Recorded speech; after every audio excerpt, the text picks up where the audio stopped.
बहुत शुक्रिया मोहसिन बेग साहब आपका और अतर काज़मी साहब आपका, आपने ज्वाइन किया प्रोग्राम में। मोहसिन बेग साहब ये बताइएगा कि तहरीक इंसाफ पर पाबंदी के वाले से मुख्तलिफ मुतजाद जो है वो बयानात और इतराज़ सामने आ रही है। वज़ीर आज़म शहबाज शरीफ भी कह रहे हैं कि आप बड़ी सख्ती से निपटेंगे, वो हाथ तोड़ देंगे। क्या होने जा रहा है आने वाले दिनों में पाकिस्तान तहरीक इंसाफ के हवाले से? हुकूमत क्या फैसला करने जा रही है? मैं ये समझता हूँ कि हुकूमत को चाहिए कि बैन या पाबंदी मेरे ख्याल में नहीं लगानी चाहिए। ये कोई पॉजिटिव साइन नहीं है। इसको पॉलिटिकली हैंडल करना चाहिए। अगर उन्होंने कुछ किया है तो उसका नेचुरली लॉ में उसकी रेमेडी है, उसके खिलाफ केसेस भी बन रहे हैं, चीजें भी हो रही हैं। लेकिन पॉलिटिकली वो एक जमात है, उनका पार्लियामेंट में खासा बड़ा चंक मौजूद है। उनसे अगर कोई पॉलिटिकल मिस्टेक हुई है, उन्होंने पॉलिटिकल रास्ता नहीं अपनाया, गो कि उनकी जितनी तादाद असेंबलियों में मौजूद है, उनको चाहिए था कि वो पॉलिटिकल डायलॉग पे बिलीव करते। लेकिन पार्टी पे पाबंदी लगाना मेरे ख्याल में वो ठीक नहीं होगा पॉलिटिकली। ये है सीरियसली का ऐसा कोई कंसिडर हो रहा है फैसला? नहीं, डिबेट चल रही है, मुख्तलिफ लोगों की मुख्तलिफ राय होती है गवर्नमेंट्स में, लेकिन मेरे ख्याल में ऐसा होगा नहीं, क्योंकि पहले ही उनसे उनका सिंबल नहीं है, उनके पास वो जो सीट्स थी रिजर्व और मिनॉरिटी की सीट्स थी वो भी उनसे छिन गई हैं।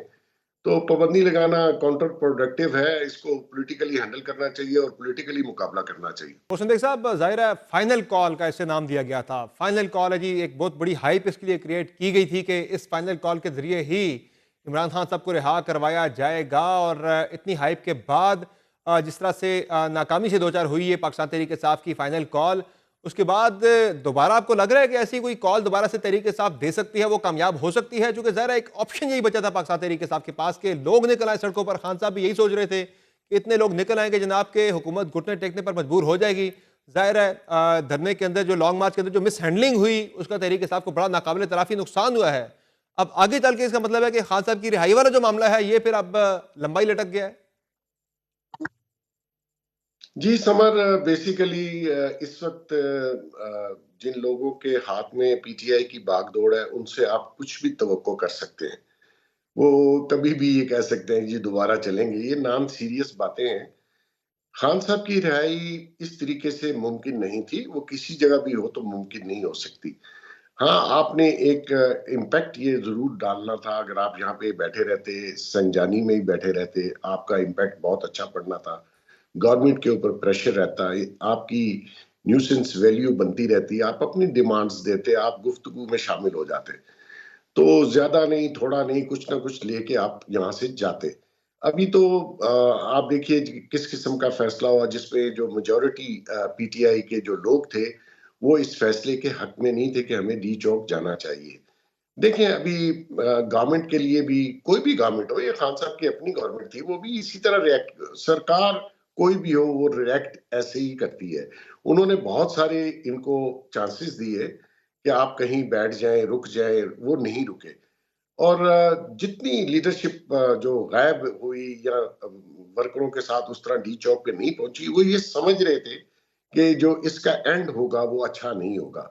क्योंकि जो वर्करों की डेथ हुई है नेचुरली, उसमें रेंजर्स के लोगों की डेथ हुई, पुलिस के लोगों की डेथ हुई, ये किसी भी रियासत इसको अफोर्ड नहीं करती। इधर से या उधर से, दोनों साइडों से नुकसान जो है वो पाकिस्तान का ही होता है।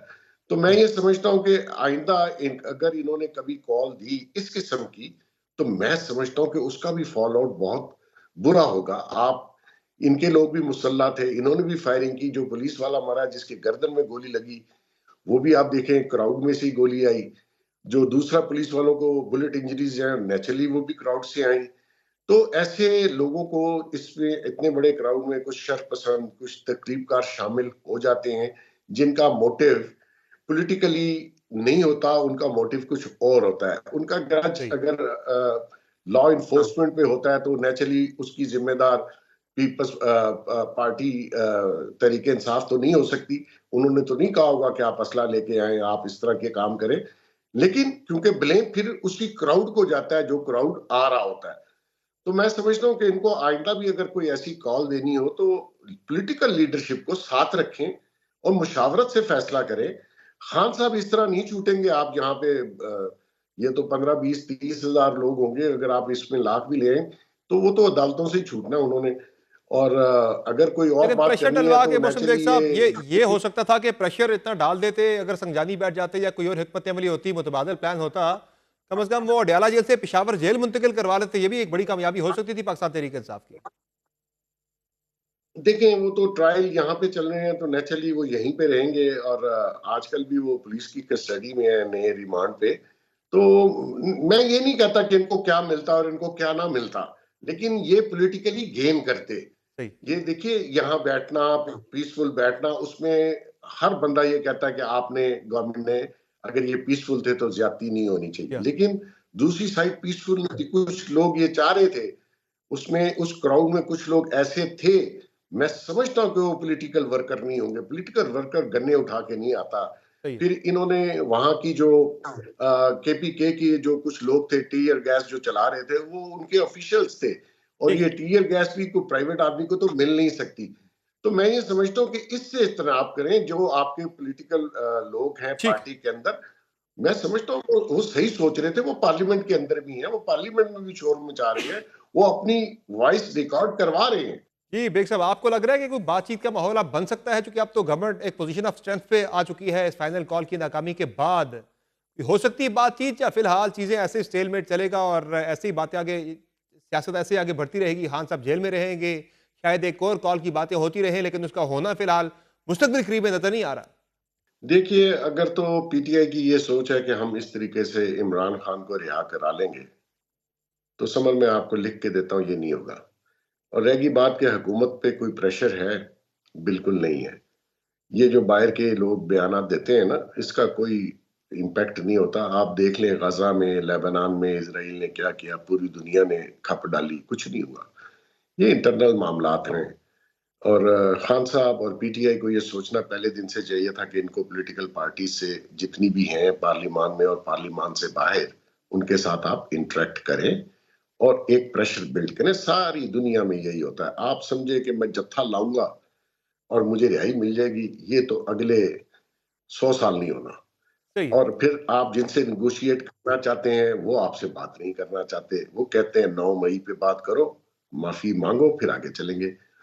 तो ये मैं आपको बता दूं, ये जो तरीका है सियासत है, ये सियासत नहीं कर रहे खान साहब। उनका फैन फॉलोइंग बड़ी है, वोट उसको मिल गए, उससे साबित हुआ कि उसने किसी को भी खड़ा किया। ये जो लोग आज आपको पार्लियामेंट में नजर आ रहे हैं, इनमें 70% ऐसे लोग हैं जो काउंसलर नहीं जीत सकते, लेकिन वो खान की वजह से जीत गए। लेकिन उसको अब आपने पॉलिटिकल पार्टी की बजाय एक और रंग दे दिया। ऐसी सूरत में आप ये समझें कि गवर्नमेंट अंडर प्रेशर होके आपके साथ बात करेगी, समझ नहीं होगा।